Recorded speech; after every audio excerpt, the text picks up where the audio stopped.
The views expressed on this program are those of the producers and individuals appearing on this program and do not necessarily reflect the views of the Sun Prairie Media Center staff, its video service providers, or the staff and elected officials of the City of Sun Prairie. We're all familiar with the three whats: what it is, what it can do for me, and what does it cost. Tyler Rickenaugh, Country Financial, can help you find the answers with insurance coverage to help protect what's most important to you, all at a price you can afford. So while you're juggling work and kids while trying to keep an eye on your financial future, Tyler Rickenaugh, Country Financial, will make sure they are the first ones there when you need them most. The kids are back to school, and your schedule is busier than ever. From daycare pickup, doctor's appointments, sports, and college tuition, a parent's signature is a powerful thing. Have you ever stopped to think, what would happen if you weren't able to provide one? With thoughtful estate planning, you can make sure that your child's health and education needs are met in the event of your absence due to a temporary incapacity or even death. The estate planning team at Hurley Burrish is here to help. Fostering deeper relationships, influencing behavior change, developing resilience. You're about to start winning. Here is your host, Christine Bright. Welcome to Parenting Game. I am so glad you are here. My guest is Margaret Rasmussen, who is the General Manager of I'm Bored Games and Family Fun. Thank you so much for joining me today. Oh, so you're welcome. Excited about this episode. I love playing games. But before we dig in, share a little bit about your family and a little bit on how did you get into the game world? Sure. I am the mom of a 20 and 22-year-old. I, of course, played games as a kid like everybody, you know, the Clues and the Monopolies. And then I like to say I married into the geek. So my husband was really, when he was in middle school and grade school, was really into the, you know, Dungeons and Dragons and Risk and Axis and Allies, the more those style. And then when we met in college, we started gaming and have been gaming ever since. So share with us a little bit, what are your family go-tos? Oh, it really kind of depends on the mood. We have everything from, you know, really fun, goofy, real-time, takes 5 minutes.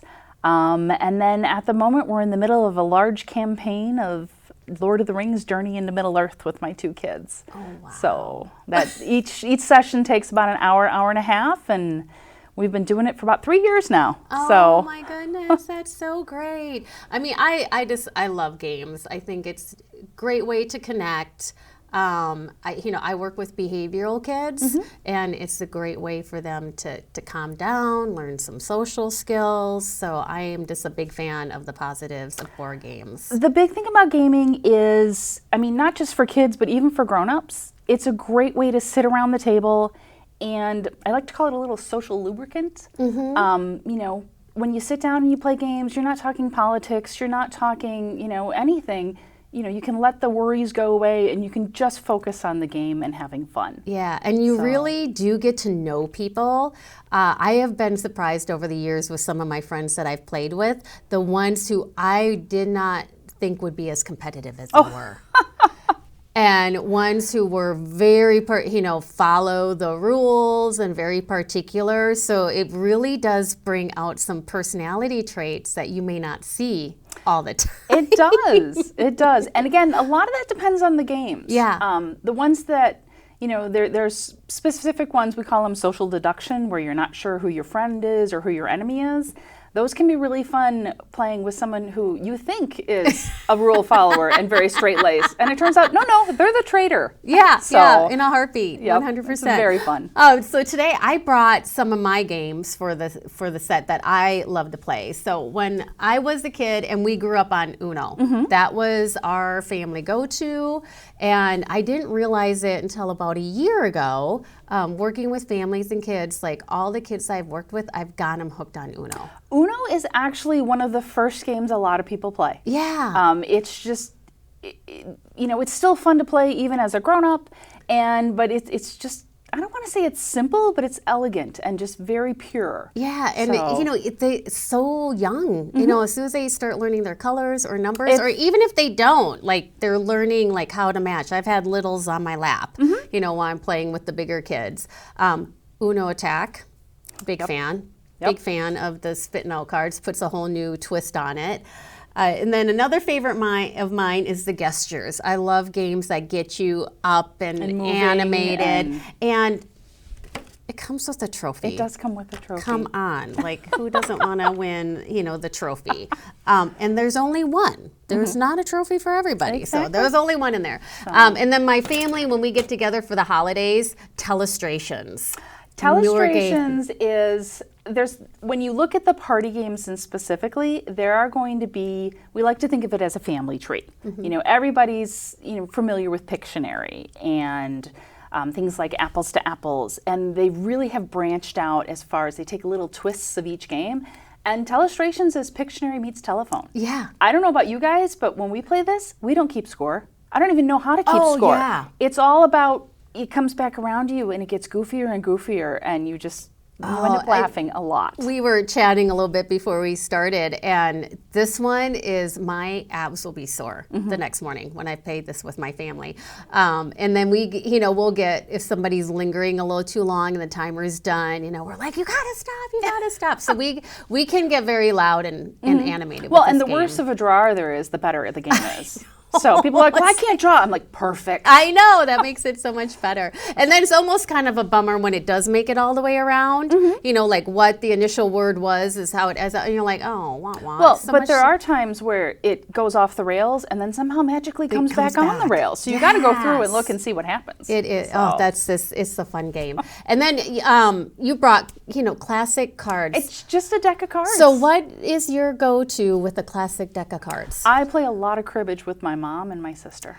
I used to, when I was younger, we played cribbage all the time. Now I would have to relearn. I cannot remember. It will take you about 5 minutes and you will be hooked again. It's just a brilliant two-player game. Yeah, and but normally now, because you know, the single, and when I just need my mind to let go, I'm a big fan of solitaire, and I'll play it on my phone, but it's not as satisfying. There's something about the tactile. I mean, just you feel the cards and you're like, ooh. Yeah, and just that physical moving them around, and it's There's something about just you can cheat a little bit easier on the phone too, where it's like, you know, I know I shouldn't remember, say it's cheat. not about winning. Yeah, it It's is. the experience.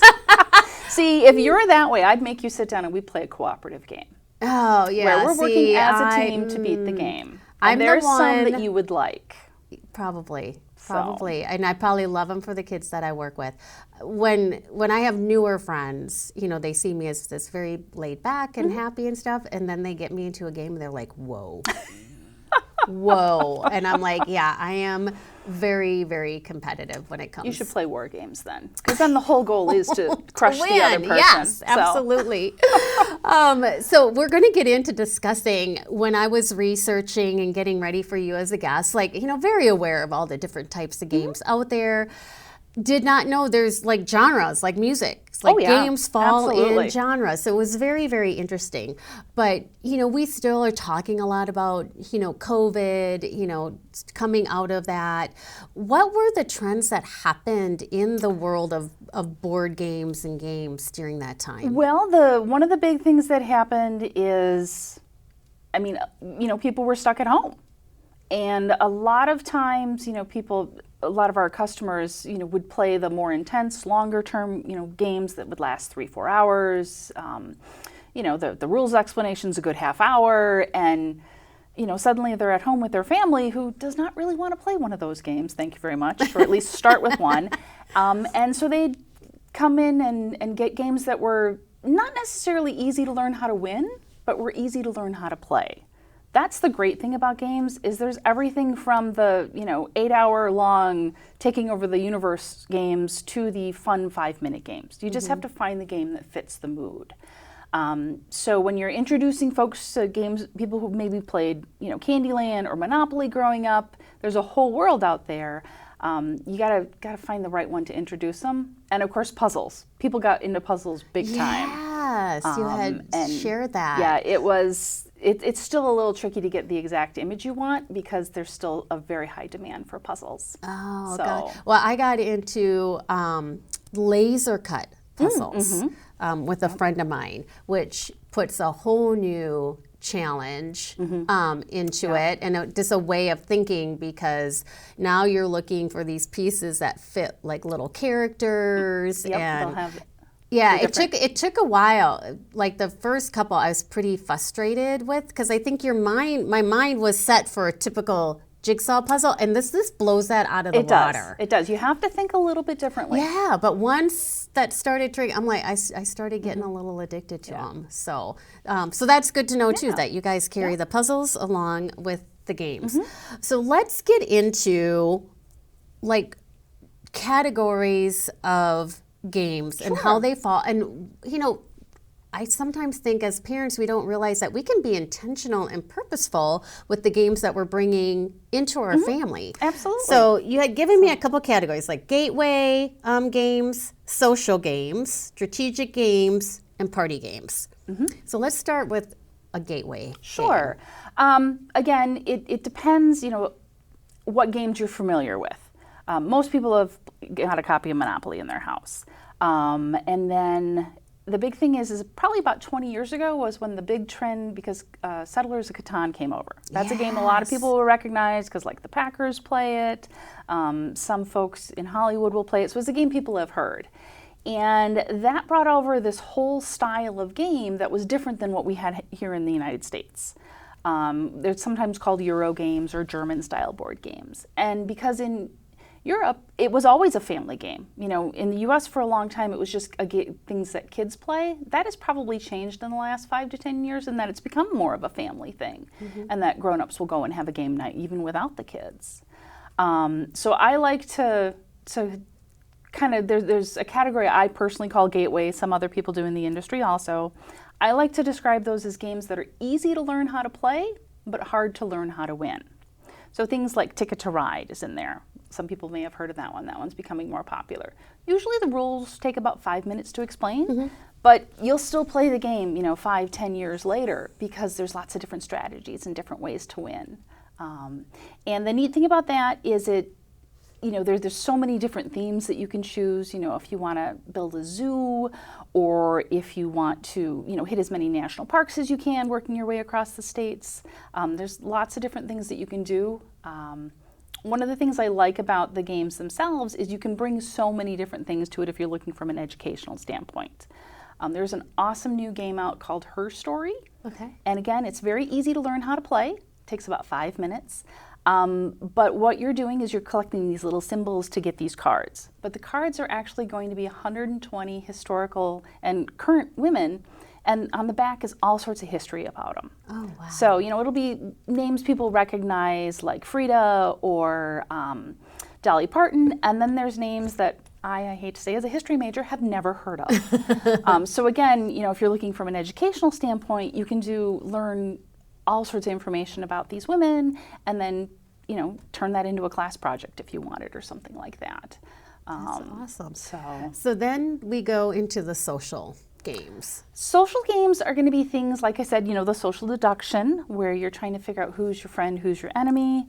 I also put role-playing games into there. I know some people might disagree with that category, but things like Dungeons and Dragons, because they are going to have specific frameworks that you're supposed to follow, to follow the rules.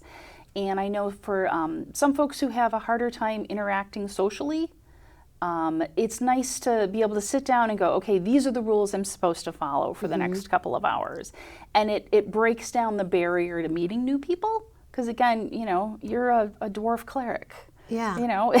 You got to follow the rules of the dwarf clerics, Yeah. and I'm a barbarian. Just the different things. And it takes away a little bit of the anxiety and things. And like I said, it's a great social lubrication. That's great. And then we have strategic games. Strategic games, those tend to be a little bit of a heavier category. And by that I mean, some of the other games, your first game, you're going to sit down and you're going to try to figure out how to win your first game. These ones, your first game is literally, I move this piece here, and then what happens again? You're trying to figure out how to play the game. Okay. A lot of times there's going to be a little bit longer term strategy. What you did on your first turn may affect, happen 3/4 into the game is when that actually comes to fruition. There's lots of different mechanics and things that you're doing as far as, are you doing cards? Are you rolling dice? But it's all about making a long-term planning and then working that plan as you go through the game. So, and they're usually, those are the type of games where if you want to teach someone, you need to do a little homework ahead of time. Okay. You need to crack open the box, read the rules, maybe watch a YouTube video. YouTube is your friend. Yeah. And then, go ahead and teach folks. And be aware of the fact if you're one of the ones learning, it may take you a game or two to understand what the heck is going on. Yeah. But that's part of it, is it keeps your mind fresh and you learn new things. Absolutely. And then amongst that, you just, pick what theme you're after. You want to be in space, or do you want to be in ancient Rome, or again, building a zoo? Oh, that's so fun. We're going to get into the mental health pieces and all the benefits of game playing. And then what do you throw into the category of party games? Oh, things like telestrations and gestures, ones that the whole point of it is to laugh. Usually they take a very big group. Like telestrations here goes up to 8, but you don't want to play it with 3 people. You need a big enough group that it can go off the rails. Something like code names, you can play with 2 people. I've also played it with 20. That's the nice thing about them, is usually they're very fast as far as rules explanation, very fast as far as the gameplay, and you usually end up playing multiple times, and they work really well with a big group. Awesome. Oh, thank you. Well, let's touch a little bit on the benefits of game playing. I know because I'm in the category now too of where you're caring for elderly parents. We talk about Alzheimer's, and so much research is coming out about, game playing, helping you, in your, I don't want to say older years anymore, because that sounds so young nowadays. Well, it's getting closer. I know. Like my mom turned 74, and I'm going, that sounds young these days. But just as you mature in years, game playing can be an important piece of your mind health. There's a couple of reasons for that. There's been a lot of research that just pure socialization helps. That's one of the things that happened with COVID, is a lot of people got very isolated, and I don't want to say prematurely aged, but slipped a lot faster than you would hope. And it's just, meeting new people is a huge thing, whether you're playing games or doing something else. But they also say learning something new. And if you're, learning a new game, it actually does take some mental energy to figure out all the rules and to do everything. And a lot of these games, you can play the same game over and over, but do something different every time. There's lots of different paths to victory, so you're trying new strategies, which again is, rubbing the old gray cells together. And I know, for example, like puzzles, I forget who it is, but somebody at the UW in the senior care actually recommends doing the same 50 or 60 piece puzzle every day to just have the pure memorization. So there's games themselves are actually quite good as kind of ticking the boxes of things you want to do for older adults. And then, for folks our age, we'll say smack in the middle. It's obviously great for that. And then for younger, again, it's just, there's so many different things you can learn from games, between, just pure actual educational ones, or, learn using the math side of the brain or the creative side. Yeah. So. Well, one thing, fun thing that I discovered is, during COVID, is how many of the games started branching off and coming up with new creative ideas on the same game. Trouble. Did not know there are so many different versions of Trouble with just little rule twists. We had the Star Wars one, then we had this penguin one in the regular, and I'm like, this is so cool. Just, nice little tweak, but everybody still gets it. And what's really fun is that's actually based on an old game called Parcheesi. I remember Parcheesi. And that I want to say please don't quote me if I'm wrong, but I want to say 17 or 1800s out of India. I remember playing Parcheesi in college. I forgot about. Oh, so again, it's the same, and that's what I said about the families. You know, it's the same idea but tweaked and little differences. And that's, well, Uno Attack is become one of my new favorite and that ones. is just one of. There's got to be 60, 70 different Unos out there. Lots throughout the years. You know, and that's what's fun too is to also draw your kids in. What I like is these games going after the theme of what's popular. You know, I have tons of kids who are into Mario, so getting the Mario Uno is a great way to grab them in and get them to play. You know, the Star Wars version of Trouble. You know, it's so fun to get them, into it. The big thing is you want to find something that they like. This is supposed to be fun. That's the other thing to remember. This is fun. So pick a game that you want to play as a grown-up, because if you're having fun, they're more likely to sit down and have fun with you. The other thing is try to figure out what you're trying to do. If you've got a kid that's a wiggler, don't pick something that's really intense and long-term thinking. There's lots of games that are dexterity based. Jenga's a really popular one most people have heard of, but there's many more. There's a new one called the Fuzzies, which is Jenga with little pom-pom balls, and you're using little tweezers to pull out these little pom-pom balls and do stuff. So figure out what it is that you're trying to accomplish, and go. I don't want to say take the path of least resistance, but if this is something that they haven't done before, make it an enjoyable experience, because if they're having fun and you're having fun, you're more likely to do it together and do it more often.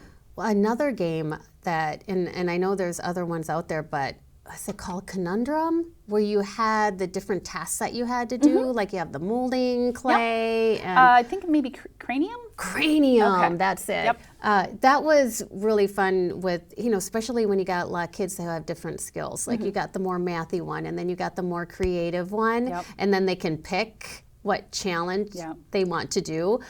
That one got requested a lot. I really like that. There's so much out there. That's one of the things I like about the cooperative games. It's this whole new genre where we're working as a team to beat the game. And there are ones sometimes, again, it depends on the game, but we'll have different tasks. Exit and escape room games have become very popular during the pandemic. And again, that's one where the way different people think makes a difference. And, it's like, you're better at cryptograms, so we're going to have you work on that part, and I'm better at this style, and everybody can kind of bring their strengths to the table. Yeah. You brought that up earlier, and I am really a competitive person. And I'm thinking, I just, for some self-growth, may need to buy some of those cooperative games. It's good. So, and again, there are specific ones that, I would probably steer you to over others, because there are a few that you can accidentally have someone quarterback and tell everyone else what to do. And we don't want to do that. We want everybody to have fun. Oh, do we? We do. Oh, okay. Yeah. I hate to say it, but that's kind of the point. Okay, I know. It's yeah, sometimes my friends are like, you got to chill out. So share with us, when somebody comes in to your store, what can they expect? What will they see? How can they get help? Sure. What do you have going on? Our stores are organized by theme. So you'll find the party games together or the horror games, but it's very loose because, horror games are cooperative, some of them, so they might be hanging out in the cooperative section. The big thing about it is, if you want help, we are more than happy to help steer you towards the right game. That's one of the things that's the most fun about our jobs is, I don't want to say we do a little interview, but we will ask questions. Yeah. Who's playing? What are you trying to get out of this? What length of rules are people willing to sit through? And because there are, I don't even know how many thousands of games in the store, and there are usually about 3,000 to 4,000 games published a year. So you can't play them all, and there is a game out there for everyone. It's just a question of, can we, find the right game for you? And we do our best to ask lots of questions and find one that'll fit. So you're like, I don't want to play a cooperative. After we're done, I'm going to talk to you a little bit and find out which cooperative game is a good one to introduce you to. So. And how do you help families where they got the age range of kids? That's a tricky thing. One of the things is it depends how wide of a swath there is. If you've got someone with a 3-year-old and someone with a 12-year-old, it's going to be very, very difficult to find something that is going to be engaging for the 12-year-old and not too hard for the 3-year-old. But that is one of the great things about cooperative games is everybody can try their best without feeling like they're crushing their little opponents. Oh, so okay, yeah, that's good to know. You're selling me on this whole you know, cooperative game thing. So no, I mean that's one of the things that's a very common question that we have, particularly when there's maybe only 5 years difference between you get a 3-year-old and a 7-year-old. So. And has there been any like explosion in certain categories of games over the years that you have seen? Oh, there's been so many good games that have come out. That's the thing that's surprising. It used to be when I first started playing up again after I had kids with my husband, you could play all the good games. Then it became you could play all the great games. In all honesty, I do the ordering for the stores. I can't purchase all the great games for you guys to have available. Wow. There's just so many great games out there. And that's one of the things is you want to find one that'll fit, your mood. Because I admit there's times I'm looking for just a fun, goofy one, and then there's other times I want to spend 8 hours doing the entire history of Britain. But you got to make sure you pick the right game for the mood, because if you're not going to enjoy yourself. Yeah, they'll go on. Well, it's been great to have you. It's so interesting to see how things have changed over the years. They really have. And the first time, as I shared with you, way back when I was in TV at the CW, I was introduced to your store and learned about it. I was in there, I was going, wow. I mean, I was kind of an Uno kid, Chutes and Ladders, Monopoly, Yahtzee.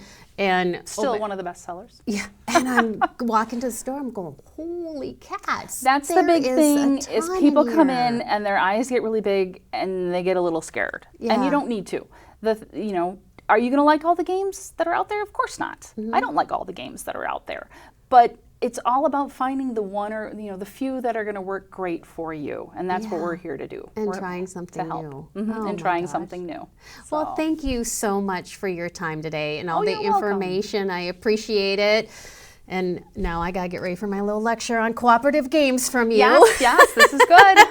Try something new. It's good for you. Okay. Well, thank you so much, and thank you for tuning into the Parenting Game. We're all familiar with the 3 whats: what it is, what it can do for me, and what does it cost. Tyler Rickenaut, Country Financial, can help you find the answers with insurance coverage to help protect what's most important to you, all at a price you can afford. So while you're juggling work and kids while trying to keep an eye on your financial future, Tyler Rickenaut, Country Financial will make sure they are the first ones there when you need them most. The kids are back to school, and your schedule is busier than ever. From daycare pickup, doctor's appointments, sports, and college tuition, a parent's signature is a powerful thing. Have you ever stopped to think, what would happen if you weren't able to provide one? With thoughtful estate planning, you can make sure that your child's health and education needs are met in the event of your absence due to a temporary incapacity or even death. The estate planning team at Hurley Burrish is here to help. Thank you for watching The Parenting Game. All episodes of The Parenting Game are available on demand at sunprairiemediacenter.com.